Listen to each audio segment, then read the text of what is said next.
Hi കൂട്ടുകാരെ, നമ്മുടെ ചാനലിൽ ഒരു കൊറിയൻ ചിത്രം ഇട്ടിട്ട് ഒത്തിരി നാളായാലും. അതുകൊണ്ട് ഇന്നൊരു കൊറിയൻ സിനിമ ചെയ്യാമെന്ന് കരുതി. അങ്ങനെ ഒരു കൊറിയൻ ചിത്രം ചെയ്യുമ്പോൾ ആരും ചെയ്യാത്തത് ചെയ്യണം എന്നാണല്ലോ. അങ്ങനെ ഇതുവരെ മലയാളത്തിൽ ആരും എക്സ്പ്ലെയിൻ ചെയ്യാത്ത ഒരു സിനിമ തപ്പി കണ്ടുപിടിക്കാൻ ഇരുന്നപ്പോഴാണ് എ മൊമെന്റ് ടു റിമെമ്പർ എന്ന അതിമനോഹരമായിട്ടുള്ള ചിത്രത്തിലെ നായകനൊക്കെ അഭിനയിച്ച ഒരു ചിത്രം കാണാനിടയായത്. മാത്രമല്ല, നമ്മൾ ലേഡി ജോൺ വിക്ക് എന്ന് വിളിക്കുന്ന കിൽ ബുക്സോൺ സിനിമയിൽ തകർത്ത് അഭിനയിച്ച ചേച്ചിയില്ലേ, ആ ചേച്ചിയാണ് ഈ സിനിമയിലെ മറ്റൊരു മെയിൻ റോൾ ചെയ്യുന്നത്. അപ്പോ ഇവരൊക്കെ അഭിനയിച്ച ചിത്രമാകുമ്പോൾ കുറച്ചുകൂടി ഗംഭീരാകുമെന്ന് കരുതി കണ്ടു നോക്കിയപ്പോഴാണ് പ്രതീക്ഷകളൊന്നും തെറ്റിയില്ല.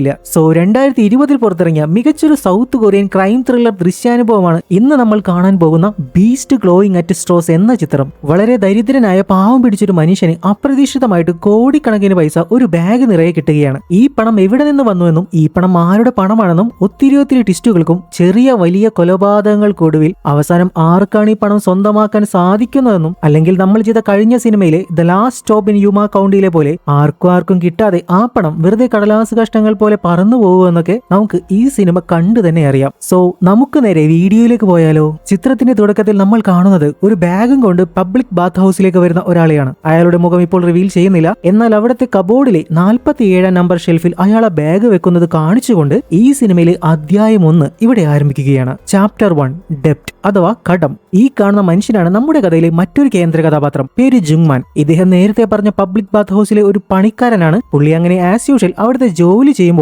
ടിവിയിലെ പ്രധാനപ്പെട്ട 3 ന്യൂസ് കേൾക്കുന്നുണ്ട്. അത് പ്രത്യേകം ശ്രദ്ധിച്ചോളണേ. ഒന്നാമത്തെ ന്യൂസ് മനുഷ്യ ശരീരഭാഗങ്ങൾ വെട്ടിമുറിക്കപ്പെട്ട രീതിയിൽ ഒരു തടാകത്തിൽ നിന്ന് കണ്ടെടുത്തു. രണ്ടാമത്തേത് റോഡ് മുറിച്ചു കടക്കാൻ ശ്രമിക്കുന്ന യുവാവിന് മാലിന്യ വണ്ടി കയറി ദാരുണാന്ത്യം. അവസാനത്തേത് നിക്ഷേപ പണമായ $1 മില്യൺ മോഷ്ടിച്ചു സൂക്ഷിച്ച കേസിൽ 40 വയസ്സുള്ള മധ്യവയസ്കനെ പോലീസ് അറസ്റ്റ് ചെയ്തു. ഇതെല്ലാം കേൾക്കുന്നത് പുലർച്ചെ 6:13 സോ രാവിലെ തന്നെ നമ്മുടെ ജുഗ്മാൻ അവിടെയെല്ലാം ക്ലീൻ ചെയ്യുന്ന കൂട്ടത്തിൽ 47ാമത്തെ ഷെൽഫ് തുറക്കുമ്പോഴാണ് നേരത്തെ ആരോ വെച്ചിട്ട് പോയ ആ ഒരു ബാഗ് അവന് കിട്ടുന്നത്. അവനത് തുറന്നു നോക്കുമ്പോഴതാ ആ ബാഗ് നിറയെ പണം. അത് കണ്ട് അവൻ ഒത്തിരി വെപ്രാളപ്പെടുകയാണ്. കാരണം അവന്റെ ജീവിതത്തിൽ അവൻ ഇത്രയും പണം ഒരുമിച്ച് കണ്ടിട്ടേയില്ല. അപ്പോഴാണ് അവിടുത്തെ മറ്റൊരു വർക്കർ അങ്ങോട്ടേക്ക് വരുന്നത്. അത് കണ്ടിട്ട് അവൻ ആ വെപ്രാളമൊക്കെ മാറ്റിവെച്ച് ഒരാളിത് ഇവിടെ മറന്നു വെച്ചിട്ട് പോയതാണ്. അയാൾ വെളുക്കുന്നതിന് മുൻപ് ഇവിടെ വന്നതാണ്. പക്ഷേ പിന്നെ അയാളെ ഞാൻ കണ്ടിട്ടില്ല. ഞാനിത് സ്റ്റോറേജ് റൂമിൽ വെച്ചേക്കാം എന്നൊക്കെ ഈ പയ്യനോട് പറഞ്ഞിട്ട് സ്റ്റോറേജ് റൂമിലേക്ക് ആ ബാഗും കൊണ്ട് പോവുകയാണ്. എന്നിട്ട് അവിടെ ചെന്നിട്ടും അവൻ ആ പണമൊക്കെ ഒന്ന് എടുത്ത് നോക്കുന്നുണ്ട്. കാരണം ജീവിതത്തിൽ ആദ്യമായിട്ട് കാണുന്ന ഒരു സംഭവമല്ലേ. പുള്ളിയുടെ കയ്യിലാണെങ്കിൽ ഒറ്റ പൈസ പോലും ഇല്ലല്ലോ എടുക്കാൻ. സോ അവനത് ആരും ശ്രദ്ധിക്കാതെ ഇരിക്കാൻ വളരെ സേഫ് ആയിട്ട് അകത്തേക്ക് വെച്ചിട്ട് ആ പണത്തെക്കുറിച്ച് ചിന്തിച്ച് തന്റെ സൈക്കിളിൽ വീട്ടിലേക്ക് പോവുകയാണ്. കാരണം ഇന്നത്തെ അവന്റെ ജോലിയൊക്കെ കഴിഞ്ഞു. അടുത്ത ഷിഫ്റ്റ് ജോലി ചെയ്യുന്നത് നേരത്തെ കണ്ട ആ പയ്യനാണ്. ആ പണം തനിക്ക് കിട്ടിയിരുന്നെങ്കിൽ എന്നവൻ ഒത്തിരി ആഗ്രഹിക്കുന്നുണ്ട്. അത്രയും മോശം അവസ്ഥയിലാണ് ജുങ്മാൻ ഇപ്പോൾ ഉള്ളത്. അവനിപ്പോൾ ഒത്തിരി ദാരിദ്ര്യത്തിലാണ്. അവന്റെ അമ്മയാണെങ്കിൽ പ്രായമായതും അതിൻ്റെതായിട്ടുള്ള ആരോഗ്യ പ്രശ്നങ്ങളുള്ള ഒരാളാണ്. അവരുടെ വിചാരം മകന്റെ ഭാര്യ അവരെ ഉപദ്രവിക്കുമെന്നാണ്. അതുകൊണ്ട് തന്നെ അമ്മയ്ക്ക് ഭാര്യ തീരെ ഇഷ്ടമല്ല. എന്നാൽ ഭാര്യ വളരെ നല്ലൊരു പാവ സ്ത്രീയാണ്ടോ. അവൾ തന്നെ കൊണ്ടാവുന്നത് പോലെ അമ്മയെ സഹായിച്ച് ക്ഷമിച്ച് നോക്കുന്നുണ്ട്. പോരാത്തതിന് കുടുംബത്തിന് വേണ്ടി പോർട്ടിൽ ക്ലീനിങ് ജോലിയും ചെയ്യുന്നുണ്ട്. പിന്നെ ഇവർക്കൊരു മകളുണ്ട്. അവൾ സിയോളിൽ പഠിക്കുകയാണ്. പക്ഷെ അവിടെ അവൾക്ക് പഠിക്കാനുള്ള ലോൺ റെഡിയാവാത്തത് കൊണ്ട് മകളും പണം ഉണ്ടാക്കാൻ വേണ്ടി ഒരു സെമസ്റ്റർ ഒഴിവാക്കി ജോലി ചെയ്യാൻ പോകുന്നു എന്ന് ഭാര്യ അവനോട് പറയുന്നു. ശേഷം ഭാര്യ അവളുടെ പോർട്ടിലുള്ള ക്ലീനിങ് ജോലി ചെയ്യുമ്പോഴാണ് കഥയിലെ മറ്റൊരു കഥാപാത്രത്തെ പരിചയപ്പെടുത്തുന്നത്. ഇവനാണ് നമ്മുടെ കഥയിലെ ഹീറോ. എന്നാൽ നമ്മളിപ്പോൾ കാണുന്നത് പ്രസന്റിൽ നടക്കുന്ന കാര്യങ്ങളല്ല, മറിച്ച് കുറച്ച് നാളുകൾക്ക് മുന്നേ ഉള്ള സംഭവങ്ങളാണ് കേട്ടോ. കാരണം ഈ ഒരു മൂവിയുടെ കഥ നോൺ ലീനിയർ ആയിട്ടാണ് പറഞ്ഞു പോകുന്നത്. ഇക്കാര്യം പടം തീരുമ്പോഴായിരിക്കും നമുക്ക് മനസ്സിലാവുന്നത്. എന്നാൽ നിങ്ങൾക്ക് ഈ കഥ എളുപ്പത്തിൽ മനസ്സിലാക്കണമെന്ന് എനിക്ക് ആഗ്രഹമുള്ളതുകൊണ്ട് ഞാൻ ഇതെല്ലാം പറഞ്ഞുതരും. കാരണം എനിക്ക് നിങ്ങളാണല്ലോ ഏറ്റവും വലുത്. ബൈ ദ വേ, നമ്മൾ വിഷയത്തിൽ നിന്ന് തന്നെ മാറുന്നില്ല. എന്തായാലും ഒരു കാര്യം ശ്രദ്ധിക്കുക, ജുങ്മാനെ കാണിക്കുന്നത് പ്രസന്റ് ടൈമിലും ബാക്കിയുള്ളതെല്ലാം നടക്കുന്നത് പാസ്റ്റിലുമാണ്. ഇപ്പോൾ ഏകദേശം ഒരു ധാരണ കിട്ടിയിട്ടുണ്ടാവും എന്ന് വിചാരിക്കുന്നു. അപ്പോൾ ഇനി നമുക്ക് ഹീറോയെ പരിചയപ്പെടാം. ഇവനെ കാണാൻ ടിപ് ടോപ്പ് ആണെങ്കിലും ഈ പോർട്ടിലെ ഓഫീസർ ആണെങ്കിലും ഇവനും ഒരുപാട് പ്രശ്നങ്ങളുണ്ട്. അതിപ്പോ പ്രശ്നങ്ങളൊന്നും തന്നെ ഇല്ലാത്ത മനുഷ്യരില്ല എന്നാണല്ലോ. എന്നാൽ ഇവന്റെ പ്രശ്നം കുറച്ചധികം കോംപ്ലിക്കേറ്റഡ് ആണ്. കാരണം ഇവനൊരു പെണ്ണിനെ വല്ലാതെ സ്നേഹിച്ചിരുന്നു. ശേഷം അവളുടെ ഒരു ആവശ്യത്തിന് വേണ്ടി ഇന്നാട്ടിലെ ഗാങ്സ്റ്ററായ പാർക്കിന്റെ കയ്യിൽ നിന്ന് ഒത്തിരി പണം കടം വാങ്ങി. അവളുടെ കയ്യിൽ പണം വന്നപ്പോഴോ അവൾ ഇവനെ പറ്റിച്ച് നൈസ് ആയിട്ട് മുങ്ങി. സ്വാഭാവികം. ഇപ്പോൾ ആകെ പെട്ടിരിക്കുന്നത് നമ്മുടെ ഹീറോയാണ്. ആക്ച്വലി ഈ ഗാങ്സ്റ്റർ ആളത്ര നിസ്സാരക്കാരനല്ല. അവൻ തന്റെ പണം കിട്ടിയില്ലെങ്കിൽ ആൾക്കാരെ കൊല്ലാൻ പോലും മടിക്കില്ല. ദേ അപ്പുറത്തിരുന്ന് ഇറച്ചി വെട്ടുന്ന ആ മുതലാണ് ഗാങ്സ്റ്ററിന്റെ പ്രധാന അടിമക്കാണ്. ഇവനൊരു സൈക്കോയാണ്. ഇവൻ ഇഷ്ടപ്പെട്ട ആഹാരം പോലും കുടലാണ്. അതിപ്പോ മനുഷ്യന്റെ ആയാലും മത്സ്യത്തിന്റെ ആയാലും അവൻ അത് പച്ചയ്ക്ക് കഴിക്കും. അതും പറഞ്ഞ് ഗാങ്സ്റ്റർ ഹീറോയെ പേടിപ്പിക്കാൻ നോക്കുമ്പോൾ അവൻ എങ്ങനെയൊക്കെയോ അയാളുടെ കയ്യും കാലും പിടിച്ച് കുറച്ചുകൂടി അവധി വാങ്ങുന്നുണ്ട്. ആക്ച്വലി ഗാങ്സ്റ്ററിനും അവന്റെ ഗേൾഫ്രണ്ടായ യുനിഹി അവനെ പറ്റിച്ച വിവരമെല്ലാം അറിയാം. അവളാണ് ഇയാളുടെ കയ്യിൽ നിന്നും പണം വാങ്ങിയത്. എന്നാൽ ഹീറോ കൂടി ഒപ്പിട്ട് കൊടുത്തത് കൊണ്ടാണ് ഇപ്പോൾ ഈ കടം മൊത്തം അവന്റെ തലയിലായത്. എന്തായാലും ഗാങ്സ്റ്റർ ഒരു മാന്യനായതുകൊണ്ട് അവൻ ഒരാഴ്ച കൂടി സമയം കൊടുത്തിട്ടുണ്ട്. സോ ഇതിനുശേഷം തന്റെ വീട്ടിലെത്തുന്ന ഹീറോ യുനിഹിയെ കോൾ ചെയ്യുന്നുണ്ടെങ്കിലും ആസ് യൂഷ്വൽ അവൾ ആ കോൾ അറ്റൻഡ് ചെയ്യുന്നില്ല. ഇനി നമുക്ക് ഈ കഥയിലെ മറ്റൊരു ക്യാരക്ടറിനെ പരിചയപ്പെടാം. ഇതാണ് മിരാൻ. ഇവളൊരു ബാറിലാണ് ജോലി ചെയ്യുന്നത്. അവിടെ വരുന്ന കസ്റ്റമേഴ്സിനൊക്കെ കമ്പനി കൊടുക്കുക എന്നതാണ് മിരാന്റെ ജോലി. അവളെ പോലെ ജോലി ചെയ്യുന്ന ഒത്തിരി ഗേൾസ് ഇവിടെയുണ്ട്. പക്ഷേ മിരാനോട് ഇവിടുത്തെ മാഡത്തിന് പ്രത്യേക ഒരു താല്പര്യം ഉള്ളതുകൊണ്ട് അവൾക്ക് ആവശ്യമുള്ളപ്പോഴൊക്കെ അഡ്വാൻസ് ഒക്കെ കൊടുക്കാറുണ്ട്. ബേസിക്കലി ഇവൾക്ക് ഒത്തിരി കടബാധ്യതകളൊക്കെ ഉണ്ട്. പോരാത്തതിന് അവൾ ഒത്തിരി വീക്കുമാണ്. പക്ഷെ പണത്തിന് ആവശ്യമുള്ളത് കൊണ്ട് തന്നെ വയ്യാതിരിക്കുമ്പോഴും തന്റെ ജോലി കൃത്യമായിട്ട് ചെയ്യുന്ന ഒരാളാണ് മിരാൻ. അങ്ങനെ അവളുടെ പുതിയ ക്ലയന്റിനെ ഇവനെ മിരാൻ പരിചരിക്കുമ്പോഴാണ് അവൾ ഇവനെ പരിചയപ്പെടുന്നത്. ഇവൻ ചൈനയിൽ നിന്ന് നാട് വിട്ട് കൊറിയയിലേക്ക് വന്ന ഒരാളാണ്. എന്തായാലും വളരെ ചെറിയ സമയം കൊണ്ട് തന്നെ അവർ രണ്ടുപേരും തമ്മിൽ നല്ല കൂട്ടാകുന്നുണ്ട്. ശേഷം വീട്ടിലെത്തുന്ന മിരാന്റെ ജീവിതത്തിൽ അവിടെയുള്ള ചിരിയൊന്നും കാണാൻ സാധിക്കില്ല. കാരണം അവൾ മാരീഡ് ആണ്. അവളുടെ കണ്ണടക്കാരൻ ഹസ്ബൻഡ് ആണെങ്കിൽ അവൾ കാരണമാണ് ഈ കടമെല്ലാം വന്നതെന്നും പറഞ്ഞ് അവളെ ഒരുപാട് ഉപദ്രവിക്കും. അവളെങ്ങാനും അവനെ എതിർത്ത് സംസാരിച്ചാൽ വളരെ മോശമായിട്ടായിരിക്കും അയാൾ അവളോട് പെരുമാറുന്നത്. എന്നും കുടിച്ചു വന്നിട്ട് ഇവളെ ഉപദ്രവിക്കുക എന്നതാണ് അയാളുടെ മെയിൻ ഹോബി. അവളതെല്ലാം സഹിച്ചിരിക്കുമ്പോഴാണ് അവൾക്ക് നേരത്തെ കണ്ട് ചൈനക്കാരന്റെ ഒരു മെസ്സേജ് വരുന്നത്. സോ മെയിൻ ക്യാരക്ടേഴ്സിന്റെ കടബാധ്യതകളുടെ ഇൻട്രൊഡക്ഷനൊക്കെ ശേഷം രണ്ടാം അധ്യായം ഇവിടെ തുടങ്ങുകയാണ്. ഈ ചാപ്റ്ററിന്റെ പേരാണ് പൊട്ടൻ. നമ്മുടെ ഹീറോയ്ക്ക് ഒരു ദിവസം അപ്രതീക്ഷിതമായിട്ട് പഴയ ഒരു ക്ലാസ്മേറ്റിന് കോൾ വരികയാണ്. അയാളുടെ പക്കൽ $1,00,000 പണമായിട്ട് കിട്ടിയിട്ടുണ്ട്. സോ അതും കൊണ്ട് രാജ്യം കടക്കാനായിട്ട് ഹീറോയുടെ സഹായം വേണം. ഹീറോ ഒരു പോർട്ട് ഓഫീസർ ആയതുകൊണ്ട് തന്നെ എളുപ്പത്തിൽ കാര്യം സാധിക്കാമല്ലോ. സോ ഹീറോ അയാളെ സഹായിക്കാമെന്ന് പറഞ്ഞ് വളരെ സന്തോഷത്തോടെ പ്ലാൻ എല്ലാം പറഞ്ഞു കൊടുക്കുകയാണ്. ശേഷം തെളിവ് നശിപ്പിക്കാനായിട്ട് ആ കോൾ ഡേറ്റയെല്ലാം ഡിലീറ്റും ചെയ്യുന്നുണ്ട്. ശേഷം കാണുന്നത് അകന്നൊരു കസിനായ കാർപ്പ് എന്നുപേരുള്ള കൂട്ടുകാരനെ കാണാനായിട്ട് ചെല്ലുന്നതാണ്. കാര്യം തമ്മിൽ കാണുമ്പോഴെല്ലാം രണ്ടുപേരും സന്തോഷ പ്രകടനം കാഴ്ചവെക്കുന്നുണ്ടെങ്കിലും രണ്ടിനും തമ്മിൽ അത്ര സ്നേഹമൊന്നുമില്ല. എന്ത് കുരിച്ചും കൊണ്ടാണ് ഇവൻ വന്നത് എന്നാലോചിച്ചുകൊണ്ടാണ് കാർപ്പ് ഹീറോയുടെ അടുത്തേക്ക് ചെല്ലുന്നത്. എന്തായാലും അവിടെ നിന്ന് മൂക്കുമുട്ടെ തിന്നുന്നതിനിടയിൽ രണ്ടുപേരും യുൻഹിയെ കുറിച്ച് സംസാരിക്കുന്നുണ്ട്. ഹീറോയെ അവൾ പറ്റിച്ചെങ്കിലും അവൻ അവളെ ഇപ്പോഴും ഇഷ്ടമാണ്. സോ അവനെ പോലീസിലെ ഒരു കൂട്ടുകാരനെ വെച്ച് അന്വേഷണമൊക്കെ നടത്തി നോക്കി. പോലീസുകാരൻ പറയുന്നത് കാണാതായിട്ട് 1 മാസം കഴിഞ്ഞാൽ മരിച്ചിട്ടുണ്ടാകാനാണ് സാധ്യത എന്ന. പക്ഷെ അവൾ അത്ര പെട്ടെന്നൊന്നും മരിക്കില്ല എന്നാണ് കാർപ്പ് പറയുന്നത്. കാരണം കാർപ്പിന് ആ യുൻഹിയെ അത്ര ഇഷ്ടമല്ല. അവൾ ഇവനെ തേച്ചൊട്ടിച്ചാണെന്ന് കാർപ്പ് എത്ര പറഞ്ഞിട്ടും ഹീറോയുടെ തലയിൽ അത് കയറുന്നതേയില്ല. ഹീറോയും പറഞ്ഞിട്ട് കാര്യമില്ല. നമ്മൾ ഈ പ്രണയത്തിലായിരിക്കുന്ന സമയത്ത് വേറെ ഏതോ ഒരു ലോകത്തിലായിരിക്കുമല്ലോ. ഈ തേച്ചൊട്ടിച്ചിട്ട് കോളെടുക്കാതെയും കാണാൻ വരാതെയൊക്കെ ഇങ്ങനെ തെന്നി നടന്നാലും നമ്മൾ അപ്പോഴും അവൾ വരുമെന്ന ഒരു പ്രതീക്ഷയിൽ ഒരു പൊട്ടനെ പോലെ ഇരിക്കും. അത് സ്വാഭാവികമാണ്. കാരണം യാഥാർത്ഥ്യം ഒന്ന് വേർതിരിച്ചെടുക്കാനായിട്ട് നമ്മൾ ഒത്തിരി സമയം എടുക്കും. അതിപ്പോ ബോയ്സിന്റെ കാര്യത്തിലാണെങ്കിലും ഗേൾസിന്റെ കാര്യത്തിലാണെങ്കിലും ഒക്കെ സെയിം തന്നെയാണോ. എന്തായാലും ഹീറോയുടെ കാര്യത്തിൽ കാർപ്പിന് ഇത്രയും ശ്രദ്ധയുണ്ടെന്ന് തിരിച്ചറിഞ്ഞ് അവൻ പറയാമെന്ന കാര്യം അവതരിപ്പിക്കാനുള്ള സമയമായി എന്ന് മനസ്സിലായിട്ട് കാർപ്പിനോട് ഒരു രഹസ്യം പറയുകയാണ്. അതായത് ഹീറോയുടെ അടുത്തൊരു പൊട്ടൻ വന്ന് ചാടിയിട്ടുണ്ട്. ഈ പൊട്ടൻ എന്ന് വിളിച്ച് നേരത്തെ ഹെൽപ്പ് ചോദിച്ച് ഹീറോയെ വിളിച്ച അതേ പഴയ ക്ലാസ്മേറ്റിനെയാണ്. അവന്റെ കയ്യിലെ പണവും കൊണ്ട് രക്ഷപ്പെടാനാണല്ലോ അവൻ ഹീറോയെ വിളിച്ചത്. സോ അവന്റെ ആ പണം കാർപ്പിന്റെ സഹായത്തോടെ തട്ടിയെടുക്കാനാണ് ഹീറോ പ്ലാൻ ചെയ്യുന്നത്. അങ്ങനെ ആ പഴയ കൂട്ടുകാരനെ പൊട്ടനാക്കാൻ കാർപ്പിനോട് സഹായം ചോദിക്കുമ്പോൾ ആദ്യം അവൻ അതിന് സമ്മതിക്കുന്നില്ല. സോ അവനെ കൺവിൻസ് ചെയ്യിക്കാൻ ഹീറോ പറയുന്നത് ഇങ്ങനെയാണ്: നമ്മളൊക്കെ ഒരേ കുടുംബമല്ലേടാ. കുടുംബമോ? വകയിലൊരു അകന്ന ബന്ധുവിന് അകന്ന കസിൻ, വലിയ ഡെക്കറേഷൻ ഒന്നും വേണ്ട എന്ന് കാർപ്പും പറയുന്നു. എടാ, ആളുകൾക്ക് നമ്മളെ കണ്ട് തിരിച്ചറിയാൻ പോലും പറ്റില്ല. സെയിം ഫേസ് അല്ലേ നമ്മളുടെ. നിനക്കത് അറിയത്തില്ലേ? നിനക്ക് എന്റെ മുഖത്ത് നോക്കുമ്പോൾ നിന്റെ മുഖം കാണാൻ പറ്റുന്നില്ലേ? എന്താടാ എന്നൊക്കെ പറഞ്ഞ് ഹീറോ അവനെ ഇമോഷണലി തളർത്തുമ്പോൾ കാർപ്പും ഒന്നും മനസ്സിലാകാത്ത പോലെ ഭ്രാന്തായിട്ടിരിക്കും. പക്ഷെ പണം കിട്ടുന്ന കാര്യമാണ് എന്ന് മനസ്സിലാക്കുമ്പോൾ ഒറ്റയടിക്ക് തന്റെയും കടം തീർക്കാമെന്ന് കരുതി കാർപ്പ് പതിയെ സമ്മതം മൂളും. സോ രണ്ടുപേരും ചേർന്ന് ക്യാഷ് അടിക്കുന്ന പ്ലാൻ കേൾക്കുമ്പോൾ കാർപ്പ് പതിയെ ഹീറോയ്ക്ക് അടിമപ്പെടുകയാണ്. ശേഷം നമ്മൾ കാണുന്നത് ജുങ്മാനെയാണ്. അതായത് പ്രസന്റ് ടൈം. അവൻ തന്റെ ജോലി സ്ഥലത്തേക്ക് വരുമ്പോൾ 3 മിനിറ്റ് ലേറ്റ് ആയി എന്ന് പറഞ്ഞ് മാനേജർ അവനെ വഴക്ക് പറയുന്നുണ്ട്. അവനതിന് ക്ഷമയും ചോദിച്ച് വീട്ടിലെ പ്രശ്നങ്ങളെ കുറിച്ച് പറയുമ്പോൾ പ്രശ്നങ്ങളില്ലാത്ത വീടില്ല എന്നും പറഞ്ഞ് അതൊരു എക്സ്ക്യൂസ് ആക്കണ്ട എന്ന് പറഞ്ഞ് മാനേജർ അവനെ വാൺ ചെയ്യും. മാത്രമല്ല 2 മാസത്തിൽ ലേറ്റ് ആയി വന്നാൽ അവനെ പിരിച്ചുവിടുമെന്നും പറയുന്നുണ്ട്. ശേഷം അവിടുത്തെ സോഡയൊക്കെ പെട്ടെന്ന് തീരുന്നുണ്ടല്ലോ എന്ന് മാനേജർ ഇവനോട് പറയുമ്പോൾ അവൻ പതിയെ മറ്റേ പണിക്കാരൻ ചെറുക്കനെ നോക്കിയിട്ട് ചൂട് സമയമായതുകൊണ്ട് ആളുകൾ കൂടുതൽ വാങ്ങുന്നതാകും എന്ന് പറയുകയാണ്. പക്ഷെ കണക്കൊന്നും ശരിയാകാത്തതുകൊണ്ട് സൂക്ഷിച്ചും കണ്ടൊക്കെ നിന്നാൽ നിനക്ക് കൊള്ളാമെന്നും പറഞ്ഞ് അവനെ കുറ്റപ്പെടുത്തിക്കൊണ്ടാണ് മാനേജർ പോകുന്നത്. അതിന് പിന്നാലെ ഷിഫ്റ്റും കഴിഞ്ഞ് മറ്റേ ചെറുക്കനും പോകുമ്പോൾ സോഡയുടെ കാര്യം അവൻ ആ ചെറുക്കനോട് പറയുന്നുണ്ട്. കാരണം ആ ഒരു ചെറുക്കൻ തന്നെയാണ് സോഡയൊക്കെ തീർക്കുന്നത്. പക്ഷെ പഴി മൊത്തം ഈ പാവപ്പെട്ട മനുഷ്യനാണ് കിട്ടുന്നത്. അതെന്തായാലും അങ്ങനെ ആയിരിക്കുമല്ലോ. എന്തായാലും ആ ഒരു ബാഗിന്റെ ഉടമസ്ഥൻ വന്നിരുന്നോ എന്ന് അവൻ ആ ചെറുക്കനോട് ചോദിക്കുമ്പോൾ അങ്ങനെ ആരും വന്നില്ല എന്നും എന്നാൽ ഒരാളെ കാണാനില്ല എന്ന് പറഞ്ഞ് അന്വേഷിക്കാനായിട്ട് ഒരാൾ വന്നിട്ട് നോട്ടീസ് തന്നിരുന്നു എന്ന് അവൻ പറയുകയാണ്. അത് കേട്ട് ജുങ്മാൻ ആ നോട്ടീസ് നോക്കുമ്പോൾ ഒരു കണ്ണടക്കാരനെ കാണാനില്ല എന്ന വിവരമായിരുന്നു അതിലുണ്ടായിരുന്നത്. ഇയാളെ കാണാൻ നമ്മൾ നേരത്തെ കണ്ട മിരാന്റെ ഹസ്ബൻഡിലെ ആ ഒരു കണ്ണടക്കാരൻ അയാളെ പോലെ തന്നെയുണ്ട്. സോ ആ കഥ കാണാനായിട്ട് നമുക്ക് വീണ്ടും പാസ്റ്റിലേക്ക് പോകാം. ഇപ്പൊ പാസ്റ്റിൽ നേരത്തെ ചൈനക്കാരന്റെ മെസ്സേജ് കിട്ടിയതിനെ തുടർന്ന് അവനെ കാണാൻ വന്ന മിരാൻ അവനുമായിട്ട് ഫിസിക്കൽ റിലേഷനിലാവുകയാണ്. അവനാണെങ്കിൽ പുറമേ കാണിക്കുന്ന പോലെ അത്ര ധൈര്യമുള്ള ആളൊന്നുമില്ല. വെറും ഒരു പാവം ലോല ഹൃദയനാണ്. അവന് മിരാനെ ഒത്തിരി ഇഷ്ടമാകുന്നുണ്ട്. അതുകൊണ്ട് തന്നെ അവൾ ഇപ്പോൾ ചെയ്യുന്ന ജോലി ഉപേക്ഷിച്ചുകൂടെ എന്നൊക്കെ അവൻ ചോദിക്കുന്നുണ്ട്. കാരണം ആ ഒരു ജോലി അവൻ അത്ര നല്ലതായിട്ട് തോന്നുന്നില്ല. അതിനെക്കുറിച്ച് അവൻ സംസാരിക്കുമ്പോഴാണ് അവളുടെ ദേഹത്ത് ഭർത്താവ് ഉപദ്രവിച്ച പാടുകളൊക്കെ അവൻ കാണുന്നത്. എന്തിനാണ് ഇത്രയധികം ഉപദ്രവങ്ങളൊക്കെ ഏറ്റുവാങ്ങി അവനെ സഹിക്കുന്നത് എന്ന് ചൈനക്കാരൻ അവളോട് ചോദിക്കുന്നുണ്ട്. എന്നാൽ അതിന്റെ ഉത്തരം അവൻ തന്നെ പറയുകയാണ്. അവന്റെ അച്ഛനും ഇതുപോലെ തന്നെയായിരുന്നു. അമ്മയെ ഒത്തിരി ഉപദ്രവിക്കും. ഒരു ദിവസം അയാൾ അമ്മയെ തല്ലിയപ്പോൾ അവൻ അയാളെ അടിക്കാൻ പോയി. എന്നാൽ ഏറ്റവും വലിയ തമാശ എന്തെന്നാൽ അന്ന് അവനെ തടഞ്ഞത് സ്വന്തം അമ്മ തന്നെയായിരുന്നു. അതുകൊണ്ട് ഇതുപോലൊരു സാഹചര്യം അനുഭവിക്കുന്നത് എത്രത്തോളം ഭീകരമായിരിക്കുമെന്ന് അവനറിയാം. തന്റെ അമ്മയെപ്പോലെ ജീവിതം നരകിച്ച് തീർക്കണോ അതോ ഇത് അവസാനിപ്പിക്കണോ എന്ന് നീ തന്നെ തീരുമാനിക്കുക എന്ന് ചൈനക്കാരൻ അവളെ ഉപദേശിക്കുന്നുണ്ട്.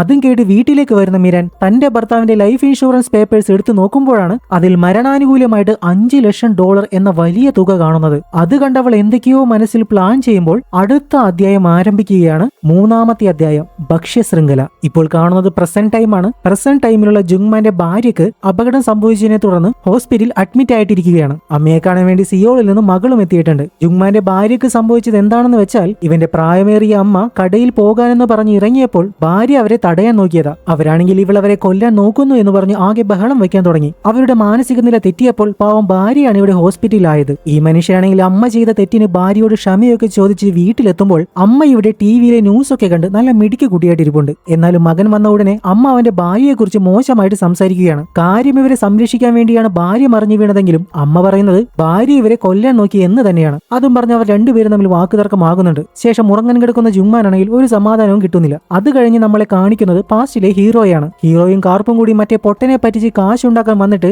ജ്യോതിയും വന്നില്ല, പൊട്ടനും വന്നില്ല. പകരം ഹീറോയെ തേടി ഒരു പോലീസുകാരനാണ് വന്നത്. ആക്ച്വലി ഹീറോ നേരത്തെ പറഞ്ഞ പൊട്ടന്റെ കേസിൽ ഇവനെ ചോദ്യം ചെയ്യാനാണ് പോലീസുകാരൻ വന്നിരിക്കുന്നത്. ആദ്യം അയാളെ അറിയില്ല എന്ന് ഹീറോ പറയുന്നുണ്ടെങ്കിലും അവർ രണ്ടുപേരും പഴയ ക്ലാസ്മേറ്റ്സ് ആണെന്ന കാര്യം പോലീസിനറിയാം എന്ന് പറയുമ്പോൾ ഹീറോയ്ക്ക് സഹകരിക്കാതെ വേറെ നിവർത്തിയില്ലാതാകുന്നു. ശരിക്കും ഈ പോലീസുകാരനും അവരുടെ സീനിയറായിട്ട് അതേ സ്കൂളിൽ തന്നെ പഠിച്ചതാണ്. എന്നാലും ഹീറോ ആ പൊട്ടനെ കുറിച്ച് അറിയുന്നതായിട്ട് ഭാവിക്കുന്നില്ല. ഇവര് തമ്മിൽ കോണ്ടാക്ട് ഉണ്ടോ എന്നാണ് പോലീസുകാരൻ ചോദിക്കുന്നത്. പക്ഷേ കോൾ റെക്കോർഡ്സ് എല്ലാം ഡിലീറ്റ് ആകുമെന്ന് പോലീസുകാരനും അറിയാമല്ലോ. എന്തായാലും പോലീസുകാരൻ ഹീറോയുടെ കൂടെ ഒരു സെൽഫി ഒക്കെ എടുത്തിട്ട് അവന്റെ തന്നെ ഫോണിലേക്ക് അയച്ചു കൊടുക്കുന്നുണ്ട്. അത് കണ്ട് ഇവൻ നൈസായിട്ട് പേടിക്കുകയാണ്. കാരണം പോലീസുകാരന്റെ കയ്യിൽ ഇവന്റെ ഫോൺ നമ്പർ ഉണ്ടെങ്കിൽ കാര്യം കുറച്ച് സീരിയസ് ആണ്. പിന്നെ ഇയാൾ അവനോട് വളരെ കാഷ്വൽ ആയിട്ട് ഒരു സീനിയറിനെ പോലെയാണ് സംസാരിക്കുന്നത്. ഗേൾ ഫ്രണ്ട് ഉണ്ടോ എന്നൊക്കെ പുള്ളി ഹീറോയോട് ചോദിക്കുന്നുണ്ട്. പക്ഷേ ഹീറോ അതിന് ഇല്ല എന്നാണ് മറുപടി കൊടുക്കുന്നത്. ശേഷം ഈ ടൗണിലെ ഏതെങ്കിലും ബാറിലേക്ക് പോകാമെന്ന് പറഞ്ഞ് പോലീസുകാരൻ സംസാരിക്കുമ്പോഴാണ് പുള്ളിക്ക് അർജന്റ് ആയിട്ട് ഒരു ഫോൺ കോൾ വരുന്നത്. സോ ഭക്ഷണത്തിന് നന്ദിയും പറഞ്ഞ് പോലീസുകാരൻ മടങ്ങുമ്പോൾ ഹീറോയ്ക്ക് നല്ലൊരു ബില്ലാകുന്നുണ്ട്. കാരണം ഇവിടത്തെ വില കൂടിയ ഐറ്റം തന്നെയാണ് ചോദ്യം ചെയ്യലിന്റെ ഭാഗമായിട്ട് പുള്ളി വെട്ടി വിഴുങ്ങി പോയത്. അങ്ങനെ ഇവിടെ പെട്ടിരിക്കുമ്പോഴാണ് ഹീറോയ്ക്ക് ഗാങ്സ്റ്ററിന്റെ കോൾ വരുന്നത്.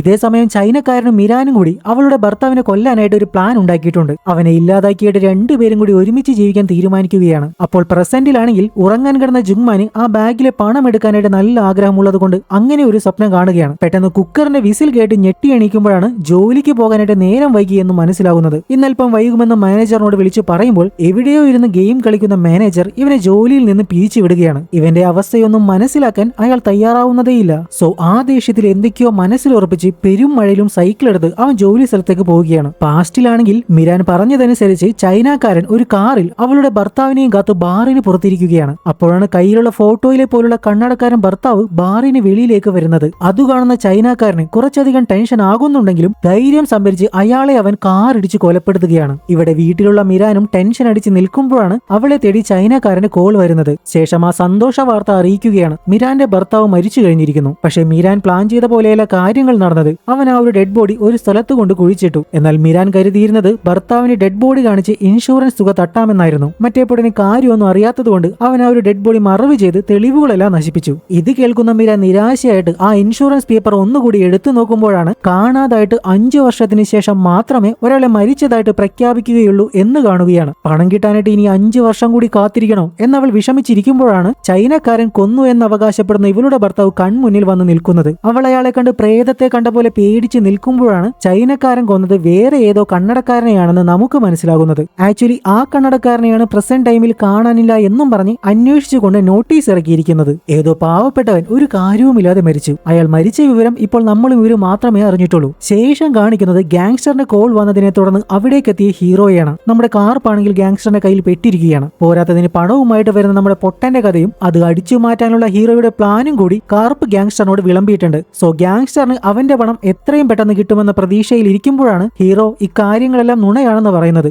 അപ്പോൾ കാർപ്പ് തന്നെ കള്ളം പറഞ്ഞ് പറ്റിച്ചതാണെന്ന് കരുതുന്ന ഗാങ്സ്റ്റർ അവന്റെ കൈ അങ്ങോട്ട് വെട്ടിയെടുക്കാൻ അടിമക്കണ്ണൻ സൈക്കോയോട് ഉത്തരവിടുകയാണ്. ഇത് കേട്ടതും സൈക്കോ ഉടനെ ആ പാവത്തിന്റെ കൈ വെട്ടാൻ തുടങ്ങുമ്പോൾ വേറെ നിവൃത്തിയില്ലാതെ ഹീറോ അവരുടെ സത്യം തുറന്നു പറയുന്നു. സോ കുറച്ചു നേരത്തേക്ക് ഇവന്മാരുടെ കയ്യിൽ നിന്നും രക്ഷപ്പെടാൻ സാധിച്ചെങ്കിലും ഹീറോയും കാർപ്പും ശരിക്കും പെട്ടിരിക്കുകയാണ് കേട്ടോ. അവര് രണ്ടും ശരിക്കും പെരുവഴിയിലായെന്ന് പറയാം. നമ്മളിനി എന്ത് ചെയ്യും മല്ലയ്യ എന്ന് കാർപ്പ് വിഷമിക്കുമ്പോഴാണ് ആ പൊട്ടനെ തേടി ഇറങ്ങിയ പോലീസിനെ ഫോളോ ചെയ്താൽ അവനെ കണ്ടുപിടിച്ച് ആ പണം തട്ടാമെന്ന് ഹീറോ പറയുന്നത്. അതത്ര നല്ല പ്ലാനായിട്ട് കാർപ്പിന് തോന്നുന്നില്ല. അതും പറഞ്ഞ് അവർ രണ്ടുപേരും കൂടി വഴക്കിടുമ്പോൾ ഹീറോ ഒരു കഥ പറയുകയാണ്. എടാ നിനക്കറിയോ ഞാൻ എന്തുകൊണ്ടാണ് ഈ സിഗരറ്റ് മാത്രം വലിക്കുന്നതെന്ന്? അനധികൃത കുടിയേറ്റക്കാരെ നിയന്ത്രിക്കുന്നതിനായിട്ട് ഞാനും എന്റെ കൊളീഗും കൂടി പുറത്തായിരുന്ന സമയത്ത് ഇടക്ക് വെച്ച് എന്റെ സിഗരറ്റ് തീർന്നുപോയി. കൂടെയുള്ളവൻ എന്നോട് അവന്റെ സിഗരറ്റ് വലിച്ചോളാനൊക്കെ പറഞ്ഞതാണ്. പക്ഷെ ഞാനത് കേട്ടില്ല. എനിക്കെന്തോ ലക്കി സ്ട്രൈക്ക് തന്നെ വേണമെന്ന് തോന്നി. ഞാനത് വാങ്ങാനായിട്ട് ഒരു കടയിലേക്ക് കയറിയതും ഒരു വലിയ ട്രക്ക് വന്ന് ഞങ്ങളുടെ കാർ ഇടിച്ച് തെറിപ്പിച്ചു. അന്നൊരു പക്ഷെ ഈ ഒരു സിഗരറ്റ് ഇല്ലായിരുന്നെങ്കിൽ ഞാനും അവനെ പോലെ ആ വണ്ടിയുടെ അടിയിൽപ്പെട്ട് മരിച്ചേനെ. അന്ന് ഇത് മാത്രമാണ് എന്റെ ജീവൻ തന്നെ രക്ഷിച്ചത്. ഹീറോ വലിയ വായിൽ പറഞ്ഞ ലക്കി സ്ട്രൈക്കിന്റെ കഥ മൊത്തം ഞാൻ നിങ്ങളോട് പറഞ്ഞത് എന്താണെന്ന് വെച്ചാൽ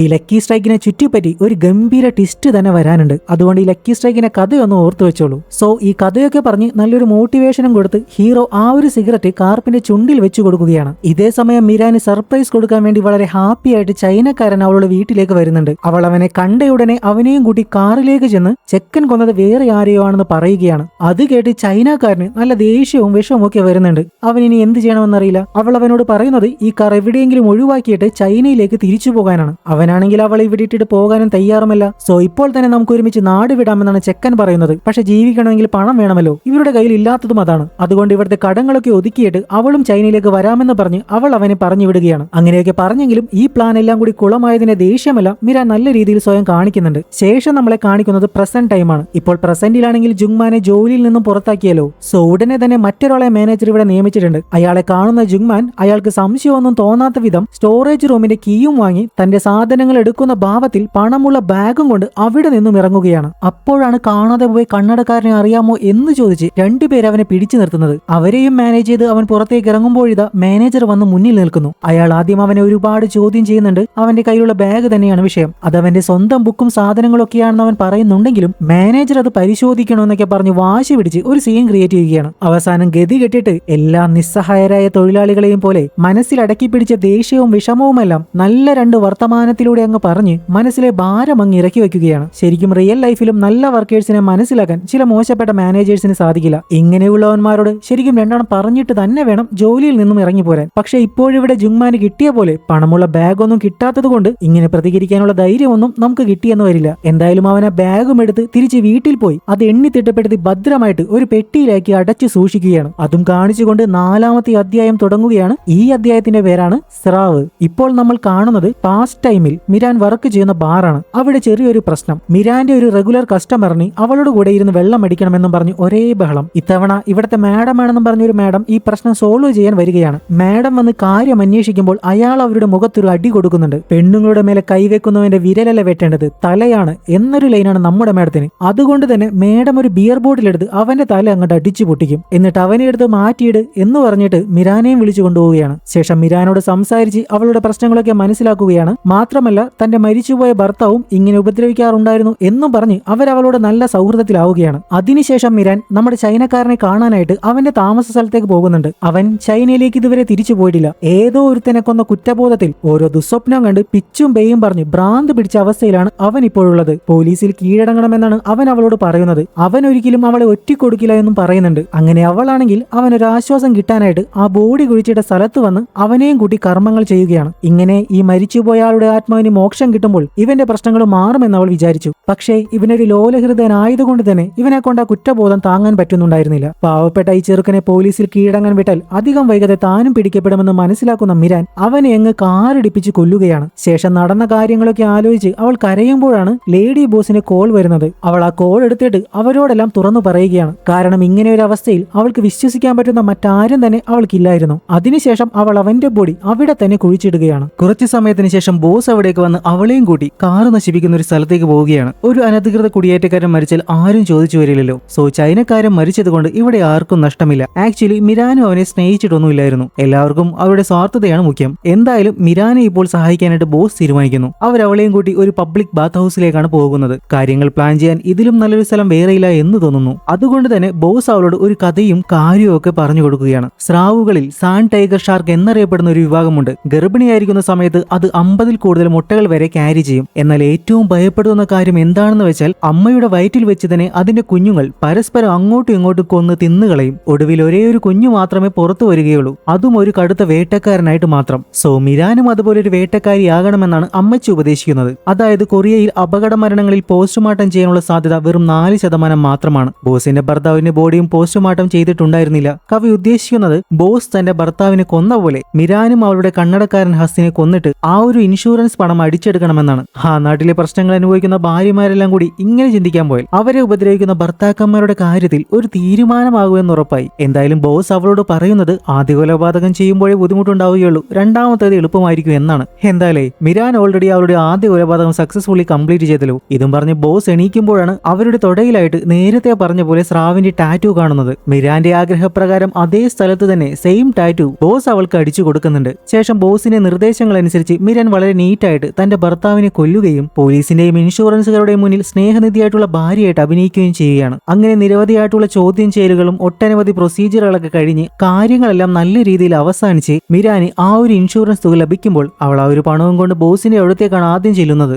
ഈ ഒരു ബാഗ് കണ്ട് നല്ല പരിചയമുണ്ടല്ലേ? യെസ്, ഇത് തന്നെയാണ് നമ്മുടെ കഥയിലെ യഥാർത്ഥ നായകനായിട്ടുള്ള ആ ബാഗ്. സോ ഇവിടെ നിന്നാണ് കഥ ശരിക്കും ആരംഭിക്കുന്നത്. ഈ പണം മിരാന്റെ ഹസ്ബൻഡ് മരിച്ചതിനുള്ള ഇൻഷുറൻസ് തുകയാണ്. മിരാൻ ആ പണവും കൊണ്ട് ബോസിന്റെ സഹായത്തോടെ ചൈനയിലേക്ക് പോകാനുള്ള തയ്യാറെടുപ്പിലാണ്. അതിനിടയിൽ അവൾ തന്നെ സഹായിച്ച ബോസിന് പ്രതിഫലമായിട്ട് കുറച്ച് പണം കൊടുക്കുന്നുണ്ട്. പക്ഷേ പണത്തിന് വേണ്ടിയല്ല ഞാൻ നിന്നെ സഹായിച്ചത് എന്ന് പറഞ്ഞ് നല്ല മനസ്സുള്ള ആ ലേഡി പണം തിരസ്കരിക്കുകയാണ്. ഒപ്പം ചൈനക്കാരൻ കാറടിച്ചു കൊന്ന കണ്ണടക്കാരനെ കാണാനില്ല എന്ന നോട്ടീസും അവർ മിരാന് കാണിച്ചു കൊടുക്കുന്നുണ്ട്. ആക്ച്വലി ഈ കണ്ണടക്കാരന്റെ പേരിൽ ഒരു റേപ്പ് കേസ് ഉണ്ടായിരുന്നു. സോ ഇവനും ചാവേണ്ടവൻ തന്നെയായിരുന്നു എന്നവർ ആശ്വസിക്കുകയാണ്. ശേഷം ബോസ് കൊടുത്തൊരു ഡ്രിങ്ക് കുടിച്ചത് മാത്രമേ മിരാൻ ഓർമ്മയുള്ളൂ. പിന്നീട് അവൾ കണ്ണു തുറക്കുന്നത് ബന്ദിയാക്കപ്പെട്ട നിലയിലാണ്. സോ ഇവിടെയാണ് ഒരു വമ്പൻ ട്വിസ്റ്റ് വരുന്നത്. ഈ കാരുണ്യനിധിയായ ബോസിന്റെ യഥാർത്ഥ മുഖം വെളിപ്പെടുകയാണ്. ആക്ച്വലി ബോസ് ഇവളെ ഇത്രയും നാളായിട്ട് ടാർഗറ്റ് ചെയ്തിട്ട് ഓരോന്ന് പ്ലാൻ ചെയ്യുകയായിരുന്നു. അങ്ങനെ പ്ലാൻ ചെയ്ത പോലെ മിരാന്റെ കയ്യിൽ പണം എത്തിയപ്പോൾ ബോസ് ആ പണവും കൈക്കലാക്കി മിരാന്റെ ശരീരഭാഗങ്ങൾ ഓരോന്നായിട്ട് മുറിച്ചെടുക്കുകയാണ്. ഒരു പാവം സൈക്കോ ലേഡി ബോസ് അല്ലേ? സോ ഇതിനുശേഷം അടുത്ത അധ്യായം ആരംഭിക്കുകയാണ്.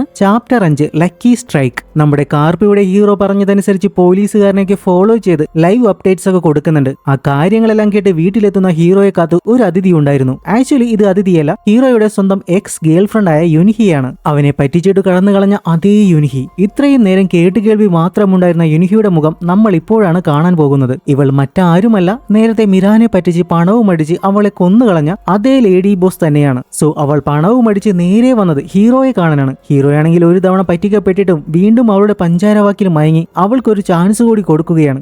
സത്യസന്ധമായിട്ട് സ്നേഹിക്കുന്ന നല്ല മനുഷ്യർ എപ്പോഴും ഇങ്ങനെയാണ്. വീണ്ടും വീണ്ടും പറ്റിക്കപ്പെടാനായിട്ട് വെറുതെ നിന്ന് കൊടുത്തുകൊണ്ടേയിരിക്കും. അതുപോലെ തന്നെ നമ്മുടെ ഹീറോയും അവളുമായിട്ട് സ്നേഹം പങ്കുവെക്കുകയാണ്. ശേഷം അവൾ അവനോട് അടുത്തൊരു നുണക്കഥ ഇറക്കുന്നത് ഇങ്ങനെയാണ്. അവളുടെ ജപ്പാനുള്ള ആന്റിയുടെ അടുത്തേക്ക് പോയാലോ എന്നാണ് യുൻഹിയുടെ ചിന്ത. അവൾക്ക് അവിടെ ബാങ്കിൽ കുറച്ച് സേവിങ്സ് ഒക്കെ ഉണ്ട് പോലും. എന്നാ അവരോട് അത് ഇങ്ങോട്ടേക്ക് അയച്ചു തരാൻ പറഞ്ഞാൽ പോരെ എന്നായി ഹീറോ. ഏയ് അതൊന്നും പറ്റില്ല, ആ അക്കൗണ്ട് എന്റെ പേരിലാണ്, അതുകൊണ്ട് ഞാൻ തന്നെ പോയാലേ പണം കിട്ടൂ എന്നാണ് അവൾ പറയുന്നത്. അതിനവൾക്ക് ഹീറോയുടെ ഒരു സഹായം വേണമെന്ന് പറഞ്ഞ് അവൾ ഒരു ID കാർഡ് എടുത്ത് കാണിക്കുകയാണ്. അതായത് ഹീറോ ഒരു പോർട്ട് ഓഫീസർ ആണല്ലോ, അപ്പോൾ രാജ്യം കടക്കാൻ അവൾക്ക് അവന്റെ സഹായം വേണം. അതിനുവേണ്ടി മിരാന്റെ പേരിൽ ഇവളുടെ ഫോട്ടോയും വെച്ച് അവൾ ഒരു വ്യാജ ഐഡന്റിറ്റി ഉണ്ടാക്കിയിട്ടുണ്ട്. ഇതിന്റെ പിന്നിലെ കഥകളൊന്നും അവൾ അവനോട് പറയുന്നില്ല. പകരം അവളുടെ ഫ്രണ്ടിന്റെ കയ്യിൽ നിന്നും കടം വാങ്ങിയ പാസ്പോർട്ട് ആണെന്നാണ് പറയുന്നത്. എന്തായാലും ഈ ഒരു സഹായം ചോദിക്കാൻ വേണ്ടി മാത്രമാണ് അവൾ ഇപ്പോൾ ഇവന്റെ അടുത്ത് എത്തിയതെന്ന് ഹീറോയ്ക്ക് പെട്ടെന്ന് തന്നെ മനസ്സിലാകുന്നുണ്ട്. ഇനിയും പറ്റിക്കപ്പെടാൻ ഹീറോയ്ക്ക് താല്പര്യമില്ല. സോ അവരതും പറഞ്ഞിരിക്കുമ്പോഴാണ് നമ്മുടെ മറ്റേ പോലീസുകാരൻ അവിടേക്ക് വലിഞ്ഞു കയറി വരുന്നത്. അതായത് യുൻഹിയുടെ ഈ ചെരുപ്പ് കണ്ടിട്ടാണ് പുള്ളിക്കാരൻ ഈ വീട്ടിലേക്ക് ഇടിച്ചു കയറാൻ നോക്കുന്നത്. ഹീറോ അയാളെ എത്ര ഒഴിവാക്കാൻ നോക്കിയിട്ടും അയാൾ ഓരോന്ന് പറഞ്ഞ് വീടിനകത്തേക്ക് കയറുകയാണ്.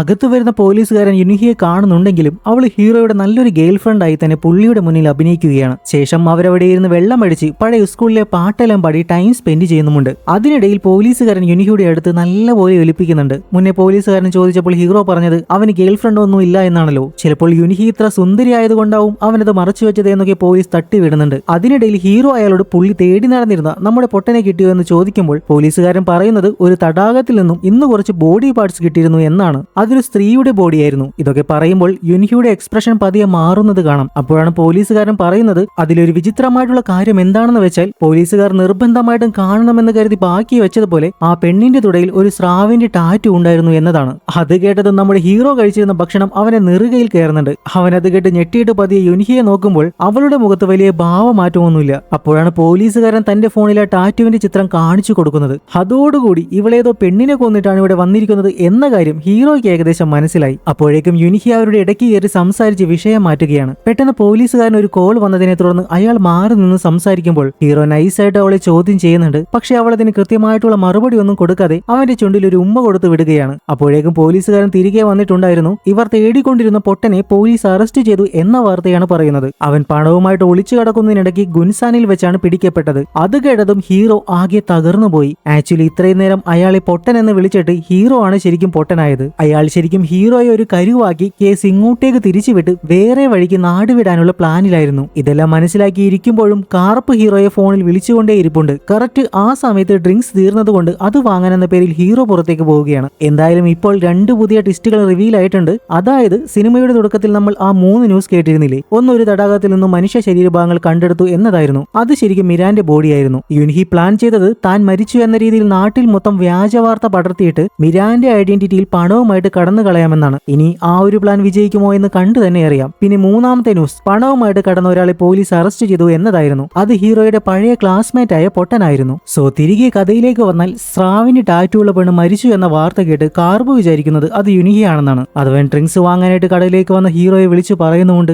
ആ വാർത്ത കേട്ട് ഹീറോ ഞെട്ടുമെന്നാണ് കാർബ് കരുതിയത്. പക്ഷേ ഒരേ കാര്യം 2 തവണ കേട്ട് ഞെട്ടാൻ ഹീറോയ്ക്ക് ഭ്രാന്തില്ലല്ലോ. സോ ഹീറോ ഇപ്പോൾ കാർബിനോട് അവൻ അറിയാവുന്ന കാര്യം പറയുകയാണ്. അതായത് പൊട്ടനെ ഓൾറെഡി പോലീസ് അറസ്റ്റ് ചെയ്തു, അവൻ ഇവരെ നൈസായിട്ട് പറ്റിച്ചിട്ടുണ്ട്. ഇനി അടുത്ത കാര്യം, യുൻഹി ഇപ്പോൾ ഹീറോയുടെ വീട്ടിലുമുണ്ട്. അവൾ എന്തായാലും വെറും കൈയുടെ നാട് വിടാൻ ഒരുങ്ങില്ലല്ലോ. അവളുടെ കയ്യിൽ തീർച്ചയായിട്ടും പണം ഉണ്ടാക്കും. സോ അത് അടിച്ചു മാറ്റിയേ പറ്റൂ. ബട്ട് പ്രശ്നം എന്താണെന്ന് വെച്ചാൽ പോലീസുകാരൻ ഇപ്പോൾ ഹീറോയുടെ വീട്ടിലാണുള്ളത്. സോ അവളുടെ കയ്യിലെ പണം അടിച്ചു മാറ്റാൻ ഹീറോ നമ്മുടെ കാർബിനോട് സഹായം ചോദിക്കും. എന്നിട്ട് 60-40 ആയിട്ട് ഷെയർ ഇടാമെന്ന് പറയും. അപ്പോൾ കാർപ്പാണെങ്കിൽ അവന് 50-50 വേണമെന്ന് പറയും. എന്നാൽ അത് വിട്ടേക്കടാ, ഞാൻ ഒറ്റയ്ക്ക് ചെയ്തോളാമെന്ന് ഹീറോ പറയുമ്പോൾ വേറെ നിവൃത്തിയില്ലാതെ കാർപ്പ് അതിന് ഓക്കെ പറയും. എന്നിട്ട് കോൾ കട്ട് ചെയ്തതിന് ശേഷം രണ്ടുപേരും പരസ്പരം എന്തു മണ്ടനാണിവൻ എന്ന് പറയുകയും ചെയ്യും. പക്ഷേ അപ്പോഴേക്കും കാർപ്പിനെയും നോക്കി ഗ്യാങ്സ്റ്ററിന്റെ അടിമക്കണ്ണൻ സൈക്കോ അവിടെ ചിരിച്ചു നിൽപ്പുണ്ടായിരുന്നു. ഇതേ സമയം ഡ്രിങ്ക്സ് ഒക്കെ വാങ്ങി വീട്ടിലേക്ക് വരുന്ന ഹീറോ കാണുന്നത് പോലീസുകാരനെ കൊന്ന് അയാളുടെ ബോഡിയും പിടിച്ചു നിൽക്കുന്ന യുൻഹിയെയാണ്. ഹീറോ ഇതെല്ലാം കണ്ട് വിറയ്ക്കുന്നുണ്ടെങ്കിലും യുൻഹി വളരെ കൂളായിട്ടാണ് ഇരിക്കുന്നത്. സംഭവം എന്താണെന്ന് വെച്ചാൽ ഹീറോ പോയതിനു ശേഷം പോലീസുകാരൻ അവളുടെ കാലിൽ കയറി പിടിച്ചു.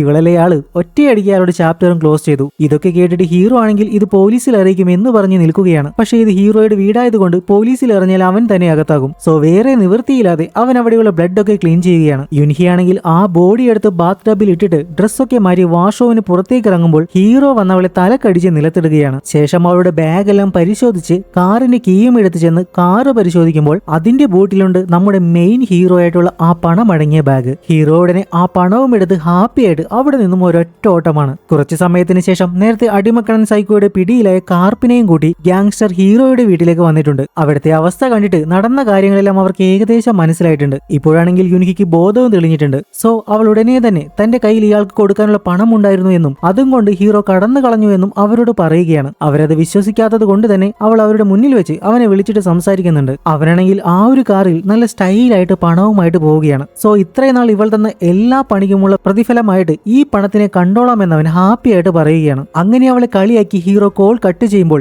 അവന്റെ കയ്യിൽ നിന്നും പണം വാങ്ങാനായിട്ട് ഗ്യാങ്സ്റ്ററും തീരുമാനിക്കുന്നു. എന്നാൽ രാവിലത്തെ ബോട്ടിന് ഹീറോ നാട് വിടും. സോ നേരം വെളുക്കുന്നതിന് മുമ്പേ അവനെ കിട്ടിയില്ലെങ്കിൽ യുൻഹിയുടെ വയറ് പൊളിച്ചിട്ട് അടിമക്കടൻ സൈക്കോക്ക് അവളുടെ കൊടൽ കൊടുക്കുമെന്നാണ് ഗ്യാങ്സ്റ്റർ ഭീഷണിപ്പെടുത്തുന്നത്. എന്തായാലും യുൻഹിയെ പറ്റിച്ച് കടന്നു കളഞ്ഞ നമ്മുടെ ഹീറോ വരുന്നത് നമ്മുടെ ജുങ്മാൻ ജോലി ചെയ്യുന്ന ബാത്ത് ഹൗസിലേക്കാണ്. അവൻ നേരെ ചെന്ന് ഷെൽഫ് നമ്പർ 47-ൽ ആ ബാഗ് വെക്കുന്നു. ഇതാണ് നമ്മൾ സിനിമയുടെ തുടക്കത്തിൽ കണ്ട സീൻ. സോ ഇത്രയും സംഭവങ്ങൾക്കൊടുവിലാണ് ഈ ബാഗ് ഇവിടെ എത്തിയത്. ഹീറോയാണ് അതിവിടെ കൊണ്ടുവെക്കുന്നത്. ശേഷം അവൻ സിഗരറ്റ് വലിക്കാൻ വേണ്ടി നോക്കുമ്പോൾ അത് തീർന്നിരിക്കുകയാണ്. അപ്പോഴത് വാങ്ങാനായിട്ട് ജുങ്മാനോട് സഹായം ചോദിക്കുന്നുണ്ട്. പക്ഷെ അവന് ജോലിക്കിടയിൽ പോകാൻ പറ്റില്ല എന്നവൻ തീർത്തു പറയുമ്പോൾ വേറെ നിവൃത്തിയില്ലാതെ ലക്കി സ്ട്രൈക്ക് സിഗരറ്റ് വാങ്ങാനായിട്ട് ഹീറോ കടയിലേക്ക് പോവുകയാണ്. അങ്ങനെ അതും വാങ്ങി നല്ല സ്റ്റൈലായിട്ട് ആസ്വദിച്ച് വലിക്കുമ്പോഴാണ് കറക്റ്റ് ആയിട്ട് ഗ്യാങ്സ്റ്റേഴ്സിന്റെ വണ്ടി അവൻ കാണുന്നത്. അവൻ അവരെയും കണ്ടു കഴിഞ്ഞു. അവരിൽ നിന്നും രക്ഷപ്പെടാനായിട്ട് ഹീറോ ശ്രമിക്കുന്നുണ്ടെങ്കിലും ഓടി ഓടി നേരെ ചെന്ന് കയറി കൊടുക്കുന്നത് ഒരു മാലിന്യ വണ്ടിയുടെ മുന്നിലേക്കാണ് ട്ടോ. ഒന്നും പറയാനില്ല, സ്പോട്ടിൽ തന്നെ ചതഞ്ഞരഞ്ഞ് ആള് തീർന്നു. ആ ഒരു കാഴ്ച കണ്ട് കാർപ്പാണെങ്കിൽ ആ സിഗരറ്റ് എടുത്ത് വലിച്ചെറിഞ്ഞിട്ട് അവന്റെ ഒരു മറ്റേടത്ത ലക്കി സ്ട്രൈക്ക് എന്ന് ദേഷ്യത്തോടെയും വിഷമത്തോടെയൊക്കെ പറയുന്നുണ്ട്.